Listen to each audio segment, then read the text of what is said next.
नमस्कार दोस्तों, मेरा नाम सुधाकर द्विवेदी है। आपका मैं स्वागत करता हूँ। थैंक यू फॉर विकास बरासकर। उन्होंने बोला कि टाइमिंग चेन के बारे में बताइए। टाइमिंग चेन लगभग हर गाड़ियों का फ्रंट में होता है, यानी जनरली सभी गाड़ियों का टाइमिंग चेन फ्रंट में होता है। अब टाइमिंग चेन के अगर बारे में बात करें हम, तो टाइमिंग चेन होता क्या है, इसका क्या काम है। देखिए, जो नीचे से जब इंजन से जुड़े हुई जो मेन शाफ्ट होती है, उसी से जोड़ के हम ऊपर जब जाते हैं तो उसमें केम शाफ्ट जोड़ते हैं। केम शाफ्ट में ऐसे खांचे कटे रहते हैं, जब आपके वाल्व खुलना या बंद होता है। जनरली हमारे गाड़ियों में 2 वाल्व होते हैं। आजकल बहुत सारी एडवांस टेक्नोलॉजी में आ गई हैं, जिनमें से 2 से 3 वाल्व का यूज होता है। तो वो जो वाल्व की टाइमिंग करनी होती है, उसी टाइमिंग के थ्रू करना होता है। अब चूंकि नीचे जो शाफ्ट घूम रहा है, हमें जनरली उसी से सारी एनर्जी कंज्यूम करनी होती है। हम उसके लिए अलग से मोटर यूज नहीं कर सकते, और वो इतना ज़रूरी रहता भी नहीं है, क्योंकि जब हमारे पास ऑलरेडी पावर है तो हम दूसरी पावर क्यों दें। चूँकि गैपिंग बहुत ज़्यादा रहती है, तो हमें उसको या तो चैन के थ्रू जोड़ना होता है, या फिर कुछ गाड़ियों में बेल्ट के थ्रू भी जोड़ता है। उसकी भी मैं आगे बात करूँगा कि बेल्ट के थ्रू कुछ जोड़ते हैं तो उसका क्या एडवांटेज क्या डिसएडवांटेज है।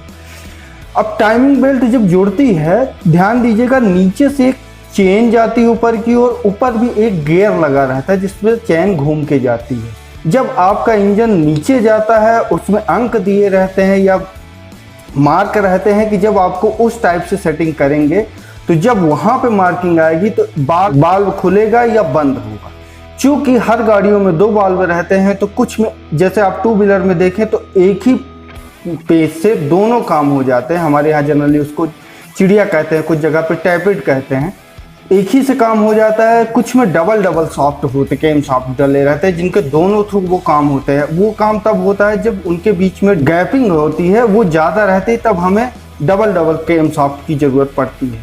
अब इसमें क्या होता है कि जब आपकी वो चेन ऐसे घूमती रहती है, सडन घूमती रहती है, तो क्या होता है, चूँकि हमारे में लोहा रहता है, तो लोहे में एक चीज़ की प्रॉब्लम होती है। कोई भी चीज़ है, जब आपको लगातार उसको टेंस देंगे या तेज करेंगे ना, तो क्या है, वो खिंचता है। तो जब टाइमिंग चेन की लाइफ होती है, जैसे कुछ लोग बोलते हैं कि 1 लाख किलोमीटर चलते हैं, कंपनी बोलती है कि 70,000 से 80,000 चलते हैं। कुछ लोग बोलते हैं कि नहीं, चेन खराब नहीं होती है, जो उसके अंदर गाइड लगी रहती है वो खराब हो जाती। देखिए, जनरली मोटा हिसाब है, आप जब भी गाड़ी टाइमिंग चेन की अगर बात करें, जब भी आप गाड़ी चलाते हैं, कभी भी गाड़ी में अगर जितना कम झटका लगेगा और जितना परफेक्ट आरपीएम होता है जो इंजन के लिए सही होता है, उससे आप अपने टाइमिंग चेन की जो लाइफ है उसको आप बढ़ा सकते हैं। अब टाइमिंग चेन में प्रॉब्लम क्या आती है, देखिए, उसके अंदर गियर्स होते हैं। चलिए मैं आपको डेमो के थ्रू एक छोटी सी साइकिल में और 2 व्हीलर में समझाता हूँ।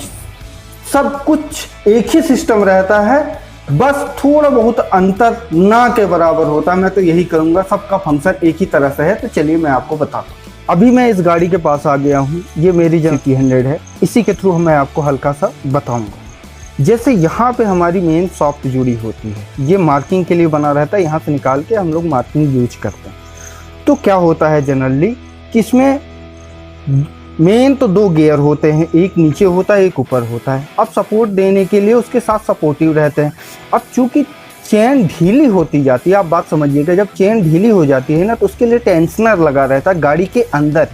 जैसे ये 2 व्हीलर में यहाँ पे लगा रहता है, तो जैसे ही वो चेन ढीली रहती है ना, इसमें स्प्रिंग लगा रहता है, तो उसको धीरे धीरे टाइट करता जाता है। जब ये फुल खुल जाता है और आपकी चेन ढीली होने लगती है, तब ये समझ जाते हैं कि टाइमिंग चेन हो रही है खराब। टाइमिंग चेन खराब होने के लक्षण क्या है, जब आप गाड़ी स्टार्ट करेंगे तो कभी कभी वो मिसफायर करेगी, दूसरी चला रहे हैं तो किटकिट की आवाज़ करेगी। जनरली आपको ज़्यादा साफ से सुनना है तो आप हीरो की कोई सी भी पुरानी गाड़ी लीजिए या चलती हुई, तो देखिए ना, उसमें इंजन में अलग से आपको खटखट की आवाज़ आती है। ऐसे ही आपकी 4 व्हीलर में भी हल्की फुल्की खटखट की आवाज़ आती है, मिसिंग करती है, गाड़ी स्टार्ट होने में प्रॉब्लम देती है। चेन में सिर्फ एक सबसे बड़ी समस्या है कि कृपया चेन टूटने न दे। इसमें भी अंदर क्या होता है कि गाइड आते हैं। गाइड प्लास्टिक की तरह होते हैं। गाइड का मतलब ये होता है कि चेन कहाँ से जाएगी वो उसको गाइड करता है।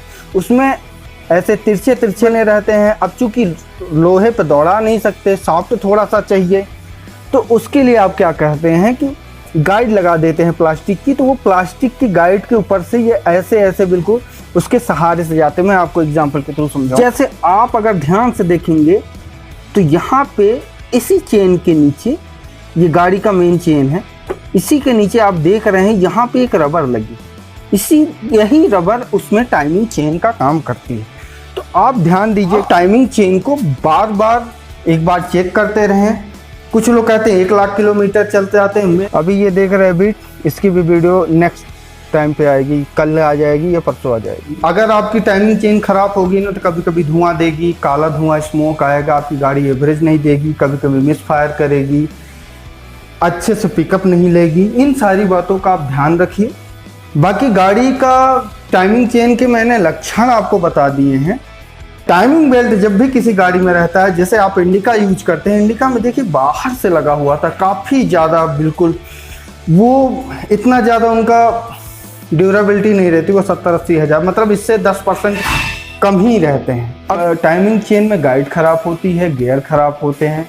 चेन के थ्रू जब चेन चलने लगती है ना तो थोड़ी सी बड़ी होती है। बड़ी होने में उतनी समस्या नहीं है। समस्या मालूम कहाँ पे है? समस्या क्या होती है कि उनके जो अंदर दांतें हैं, मैं अब कोई एग्जाम्पल के थ्रू बताता हूँ। जैसे ये छोटी सी साइकिल मान लीजिए, ये टाइमिंग चेन, तो क्या होता है, चेन फैल जाएगी तो उसकी इतनी प्रॉब्लम नहीं होती। एक्चुअल में क्या होता है, इनकी गैपिंग में, ये जो खांचे हैं ना, इनकी गैपिंग में प्रॉब्लम आ जाती है। और ये जब प्रॉब्लम आ जाती है तो आपकी टाइमिंग मिस होने लगती है। तो आप जनरली अगर आपको बदलवाना हो किसी भी गाड़ी का टाइमिंग चीज़, तो आप 1000 के आसपास बदलवा दें। मैं तो ये कहूँगा आपसे, अच्छे से ऑनेस्टली मैं बात करूँगा, टाइमिंग चेन को जो प्रोसेस है इतनी बड़ी नहीं है, तो आप गियर और चेन सब कुछ बदलवा दें। ऐसा मत रखें कि या फिर चेन बदलवा दिया आपने, या फिर गियर बदलवा दिया, गाइड नहीं बदलवाया। आप पूरा प्रोसेस बदल दीजिए। 1 लाख किलोमीटर आदमी देखिए 5-6 दिन तो चलाएगा नहीं। 1 लाख किलोमीटर किसी भी गाड़ी को आप बहुत रफ आप यूज कर रहे हैं तो बनी बात है आपको 1-1.5 साल तो कम से कम लगेंगे। और रफ यूज नहीं कर रहे हैं तो कुछ ही गाड़ी को लाइफ ही कम से कम 5-6 साल में तो 1 लाख गाड़ी चल ही पाती है। तो अगर इतना ज़रूरी पड़े तो आप बदलवाइए, नहीं तो ऐसी कोई दिक्कत नहीं है, प्रॉपर यूज कर सकते हैं। जैसे मेरे पास सिटी 100 है, मेरी सिटी 100 करीब 20,000 के आसपास चली। मेरे पास आसपास लोगों के पास ऐसे सिटी 100 है, जबकि कंपनी क्लेम करती है कि 50,000 तक इनकी इंजन लाइफ होती है, 30 से 50,000। उसकी सिटी 100 1,20,000 किलोमीटर चल गई है। टाइमिंग चेन का थोड़ा बहुत इशू है, पर वो अभी भी प्रॉपर चल रही है, 70-80 का एवरेज दे रही है। तो ज़रूरी नहीं है, कोई 1-2 गाड़ियाँ निकल जाती हैं, पर आप जहाँ तक केयरिंग की बात है तो हाँ, 1 लाख 1.5 लाख के आसपास जितनी बड़ी गाड़ी लेंगे ना, उनकी कंपोनेंट की थोड़ी सी लाइफ बढ़ती है कंपेरिजन टू छोटे। जैसे आप जितना बड़ा इंजन लेंगे ना, उस इंजन की लाइफ उतनी ज़्यादा बढ़ती।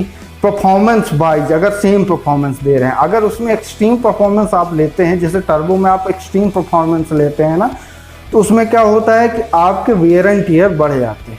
बाकी वीडियो में और कुछ नहीं था, मैंने आपको जनरली सी टाइमिंग चेन के बारे में बात करा दी। आपकी धुआं देती है या फिर सेल्फ स्टार्ट होने में थोड़ी सी प्रॉब्लम करती है, किट की आवाज़ आती है, तो आप टाइमिंग चेन दिखवा सकते हैं। बहुत ज़्यादा खर्चा नहीं है। देखिए, इसके कंपोनेंट सस्ते आते हैं, पर और जब इसको आपको लगाना होगा ना, उसमें ज़्यादा खर्चा आता है। तो देख लें। बाकी अगर आप टाइमिंग चेन बनवा रहे हैं ना, तो आपकी इंजन लाइफ बढ़ जाती है, नो डाउट। तो बस ऐसे ही वीडियो आपको आई बटन पे मिलती होगी। महिंद्रा बोलेरो मैंने रखी है, आपके पास भी है तो अच्छी बात है। 1,40,000 किलोमीटर ये चल चुकी है। अब इसके थोड़े से काम मांगने के चांसेस हैं, तो आपको पहले से प्रिपेयर होना हो तो मैं इन चीज़ों का आपको बारे में बताता रहूँगा। तो अगर आपके पास महिंद्रा बोलेरो है, प्लीज़ सब्सक्राइब कीजिएगा, आप तैयार रहिएगा। आपके पास अगर कोई दूसरी भी गाड़ी है ना, आपकी सिमिलर चल रही है ना, तो लगभग फंक्शन वही होते हैं। थोड़ी बहुत जो गाइड इधर उधर 1-2 वीडियो शायद उससे डिफरेंस बने, तो बाकी कोई सब कुछ सेम ही होता है। तो अगर आपको ऐसे ही नॉलेज और चाहिए, या फिर आपको ये वीडियो अच्छा लगा हो, मोटा मोटा मैंने हिसाब बनाया है, कोई ऑफेंड नहीं होगा। शायद मेरे से आप लोग ज़्यादा जानते होंगे, मैंने कुछ कहीं इधर उधर बता दिया होगा तो उसका मुझे माफ़ कर दीजिएगा। बाकी जनरली यही था वीडियो में से जितना बनता था, मैंने आपको एक मोटा मोटा हिसाब बता दिया, मोटा मोटा।